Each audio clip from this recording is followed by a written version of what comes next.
जय सिया राम। तो कल तक हमने अपने प्यारे कथा रसिक श्री सीताराम जी को श्रवण कराया कि किस तरह जगन्नाथ जी अपने प्यारे भक्त माधव दास जी के साथ नित्य प्रति लीलाएं करते हैं और उनकी प्रसिद्धि बढ़ती ही जा रही है। तो अब यहाँ रह के खूब श्री कृष्ण जी की वृंदावन की ब्रजधाम की लीलाओं का गान करते माधव दास जी।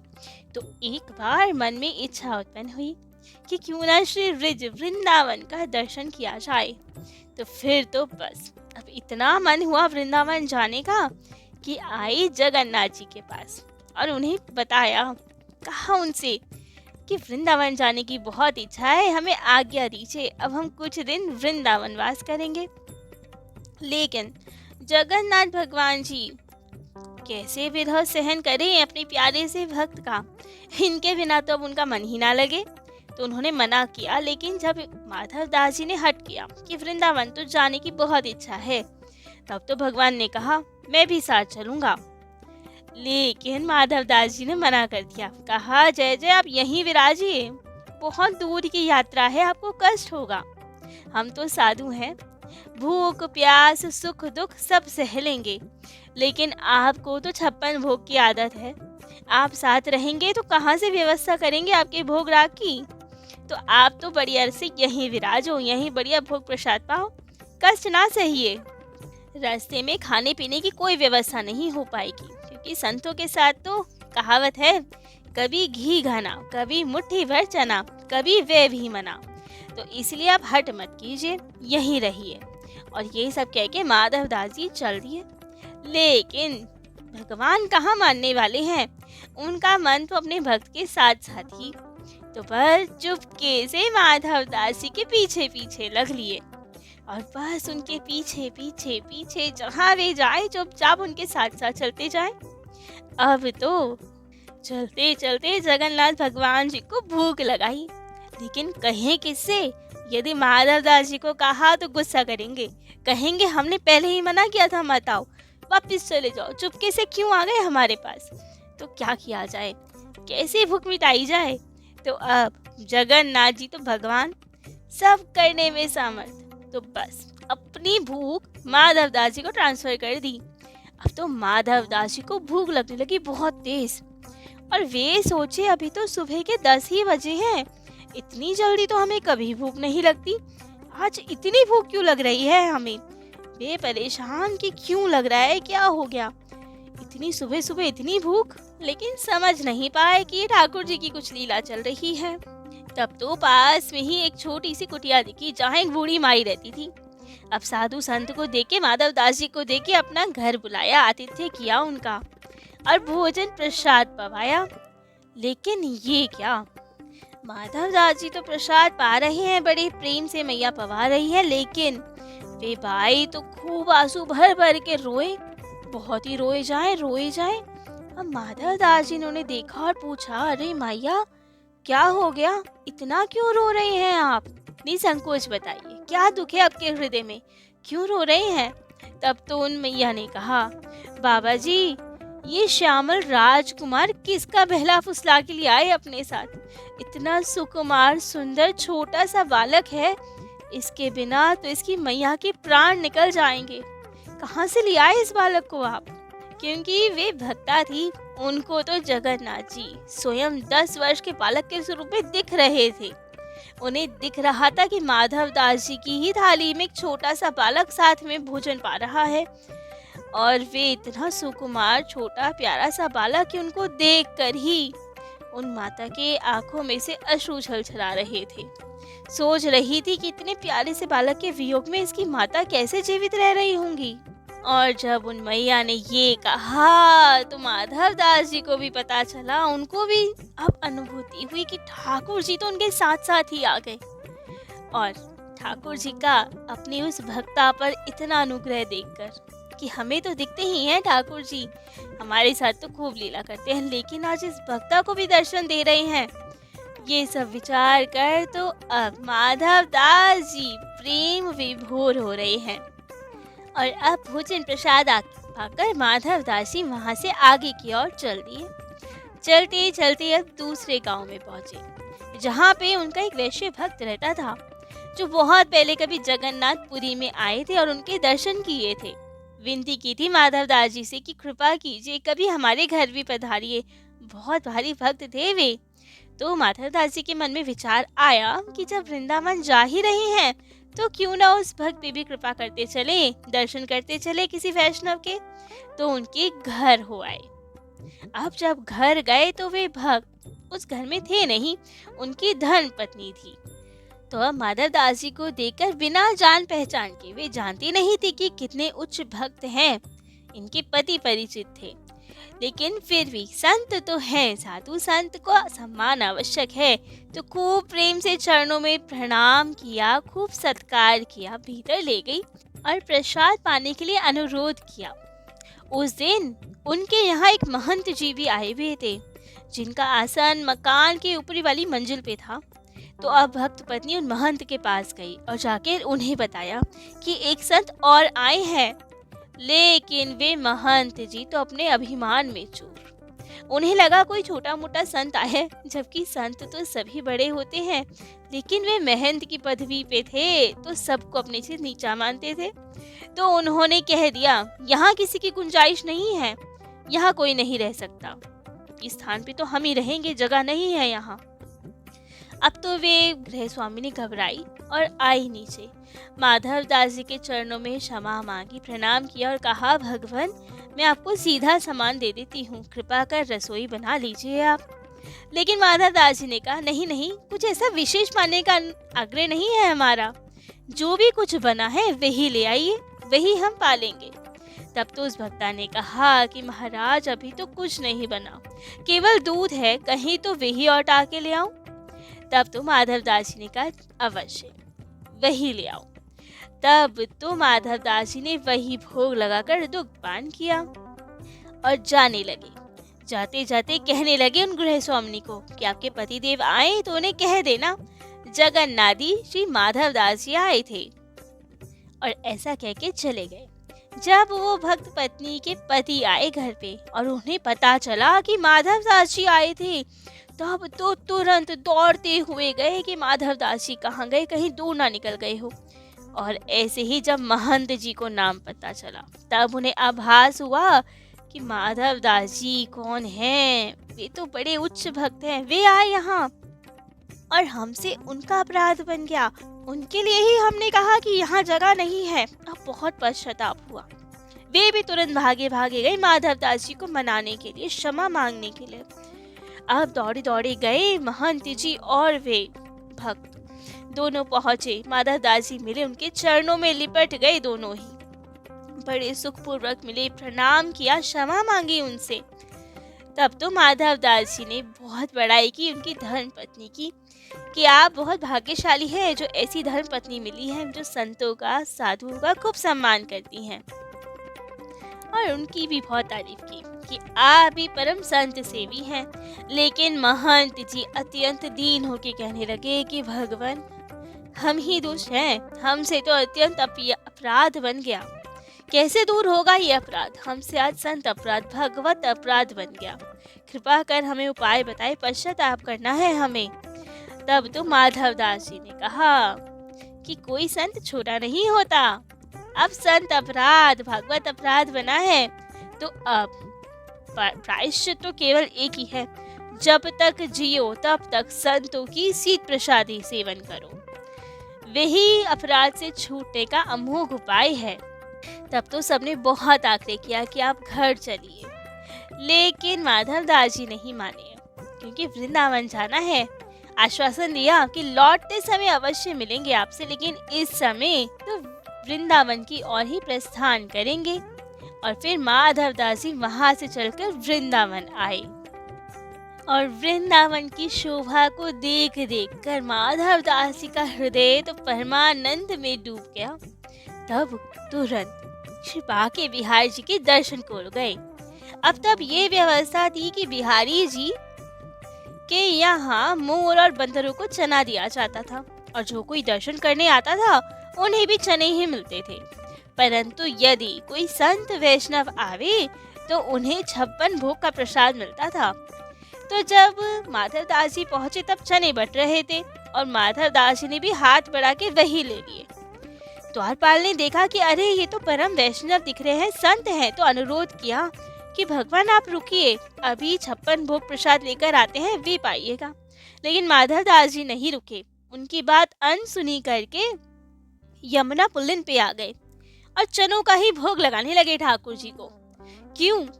क्योंकि ठाकुर जी साथ साथ चल रहे हैं और ठाकुर जी के कारण माधव दास जी को जल्दी जल्दी भूख लगाती है। इस वक्त उन्हें बहुत जोर की भूख लग रही थी क्योंकि जगन्नाथ जी साथ में थे, इसलिए चने मिले तो सबसे पहले चने ही ले लिए कि भूख तो दूर हो, भजन ही नहीं करने दे रही है तो ठाकुर।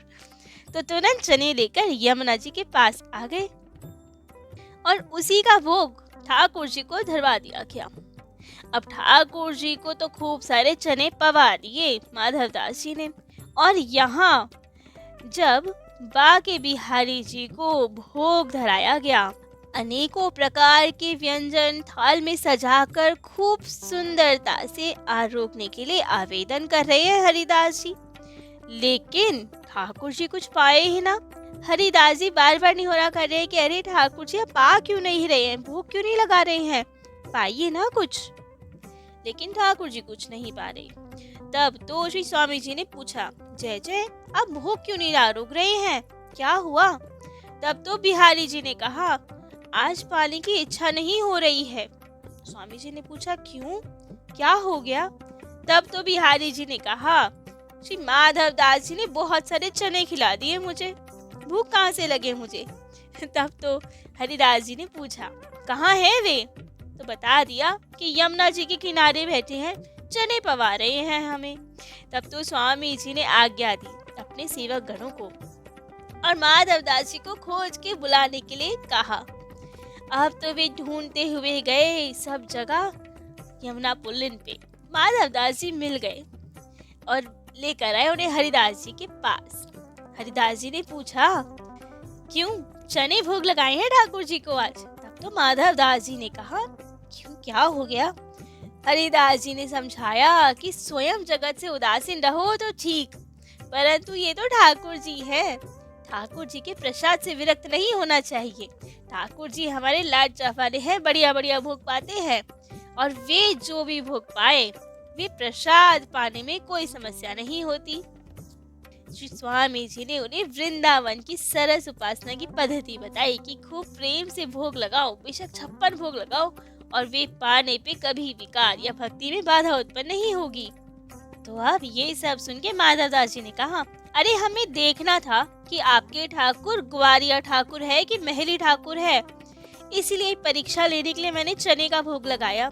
मैंने सोचा यदि ग्वारिया ठाकुर होंगे तो पचा जाएंगे चना, और यदि महल के ठाकुर होंगे तो पचा नहीं पाएंगे। सो मालूम हो गया आपके तो महल के ठाकुर जी है, तभी चने पाने से भूख मर गई, उनका पेट दुखने लगा।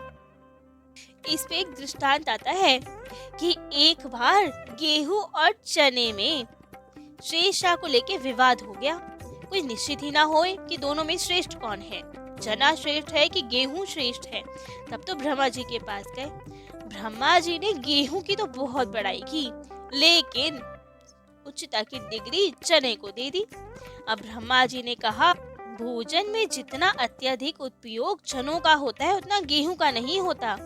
खेतों में बोया जाता है तो जमने पर उसका साग बनाया जाता है, हरा खाया जाता है, सेककर खाया जाता है, कच्चा पक्का खाया जाता है, सत्तू बना के खाया जाता है, तो नमकीन में भी यूज होता है, मिष्ठान भी बनाए जाते हैं। तो गेहूं से तो चना श्रेष्ठ ही है। और कहा गया उसी के बाद अभिमान के मारे चने की नाक निकल आई, इसलिए आगे से नुकीला होता है वो, और गेहूं की ग्लानि के मारे पेट फट गया, इसलिए उसमें बीच में लाइन होती है। तो अब ये सब हास्य के बाद स्वामी जी भी परिहास पे आ गए, कहने लगे ठीक है, लेकिन आप अपने जगन्नाथ जी को ही भोग लगाइए जाकर, उनके उपासक है ना। हमारे यहाँ वृंदावन के ठाकुर तो अत्यंत कोमल है, अत्यंत सरल है, सुकुमार है, तो ये इनकी तो प्रीति रीति भोग विलास परम सुकोमल है, तो इन्हें ऐसे खटोर खटोर व्यंजन मत खिलाया करो। उन्होंने कहा, अति कोमल अति ही सरस श्री ठाकुर सुकुमार, प्रीति रीति कोमल सकल कोमल भोग विहार। अब वहां से चलकर माधव दास जी ब्रिज के अनेक तीर्थों का दर्शन करते हुए जा रहे हैं। करते करते आए भांडीर वन, जहाँ पे भांडीर वट और भांडीर कूप है।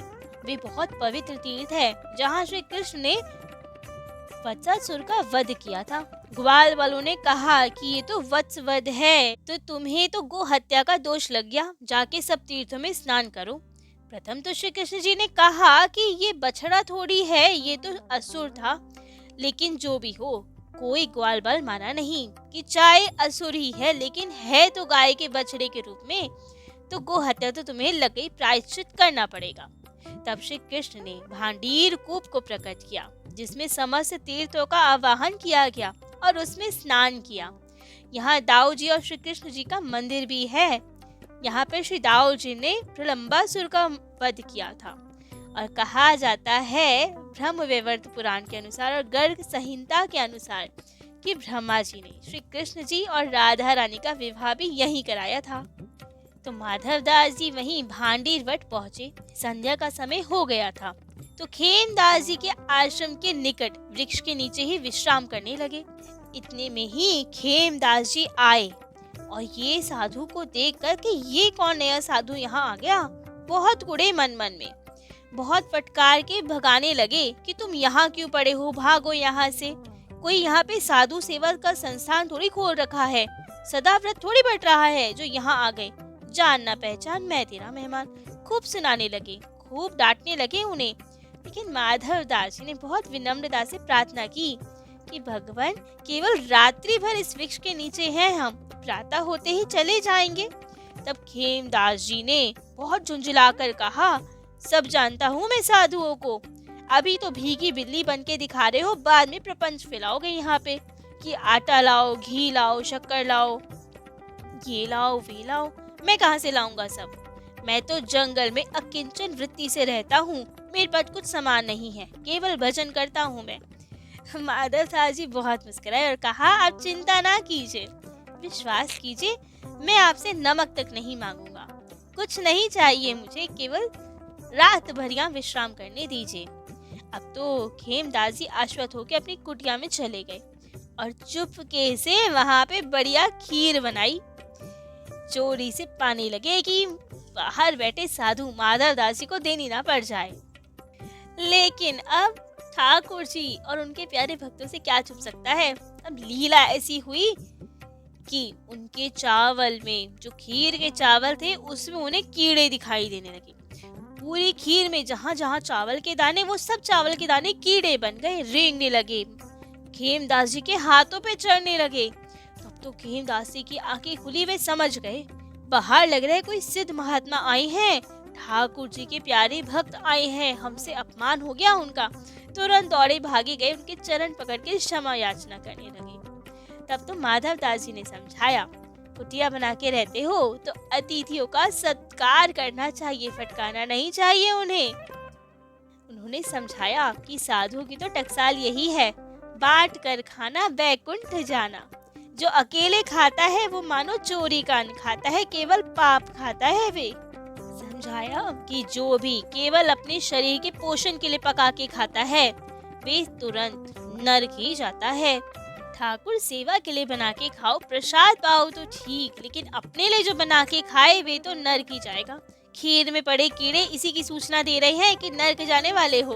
अब ये सब सुन के तो खेमदास जी के होश उड़ गए, अत्यंत दीन होके अपने उद्धार के लिए प्रार्थना करने पर लगे उनसे।